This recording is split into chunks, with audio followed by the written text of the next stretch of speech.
ଭାଇ ସାର୍ଙ୍କ ଘରକୁ ଯାଇକି ସାର୍ଙ୍କ ପାଖରୁ କୁଳି ଆଣି ଖାଇବାଟା ଯେ କେତେ କଷ୍ଟ। ଭାଇ କୁହନି କୁହନି ଛାତି ବହୁତ ଥରୁଥିଲା।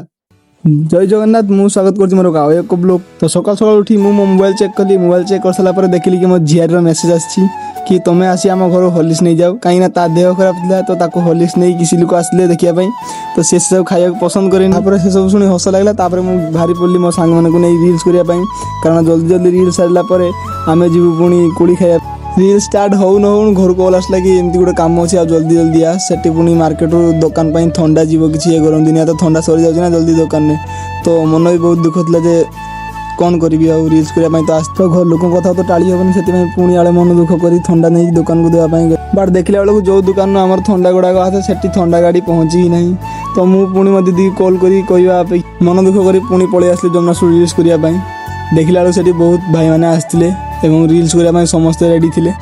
ଯେହେତୁ ସମସ୍ତେ ରେଡ଼ି ଥିଲେ ତ ଜଣ ଜଣ କରି ସମସ୍ତଙ୍କର ସିନେମାଟିକ୍ ସୁଟ୍ ନେଲେ। ତ ଗରମ ବି ବହୁତ ହେଉଥିଲା, ସେଥିପାଇଁ କିଛି ଛୁଆଙ୍କୁ ଥଣ୍ଡା ଆଣିବା ପାଇଁ ବାହାରକୁ ପଠେଇଲେ। ତ ସେମାନେ ବହୁତ ଜଲ୍ଦି ନେଇ ଆସିଲେ ଥଣ୍ଡା, ଆଉ ତାପରେ ସମସ୍ତେ ମିଶି ଆମେ ବସି ଥଣ୍ଡା ଖାଇଲେ। ମୁଁ ତ 2 ଗ୍ଲାସ୍ ଖଣ୍ଡେ ଖାଇ ଦେଇଛି, କାରଣ ବହୁତ ଭଲ ଲାଗେ ମୋତେ ଥଣ୍ଡା। ତ ଥଣ୍ଡା ଖାଇସାରିଲା ପରେ ବାକି ଥିବା କିଛି ଭିଡ଼ିଓ କରିସାରି ଆମେ ପୁଣି ପଳେଇ ଆସିଲେ ଆମ ଘରକୁ।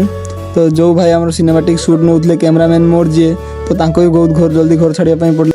ତ ଭାଇଙ୍କୁ ବାଏ କହି ମୁଁ ପଳେଇ ଆସିଲି ଆମ ଘରକୁ, କାହିଁକିନା ଦିନ 1 ହେଲାନି। ଘରେ ପହଞ୍ଚୁ ପହଞ୍ଚୁ ମୁଁ ଆଉ ମୋ ସାନ ଭଉଣୀ ପଳେଇଲେ କୁଳି ଖାଇବା ପାଇଁ ସାର୍ଙ୍କ ଘରକୁ। ତ ମନରେ ବହୁତ ଡର ଥିଲା କି ସାର୍ଙ୍କୁ ଯାଇ ଆଗେ କ'ଣ ବା କହିବି।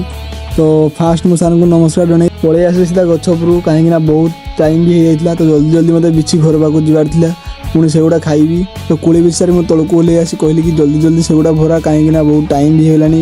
ଘରକୁ ଗଲେ ପୁଣି ଗାଧେଇକି ଖାଇକି ପୁଣି ତ କାମ ଥିବ।